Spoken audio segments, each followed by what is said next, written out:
menika boten saged sesarengan kaliyan Bapak Ibu sedaya amargi kalau ini menika pas. Assalamualaikum warahmatullahi wabarakatuh. Bu Yeti. Nggih, niku wau panjenengan sampun maparaken bab diferensiasi damel asesmen nggih.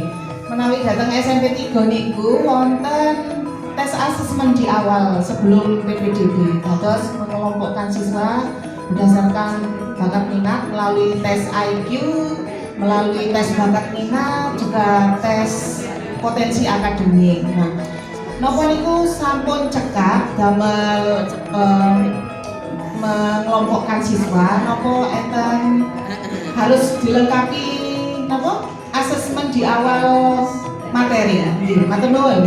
Assalamualaikum warahmatullahi wabarakatuh.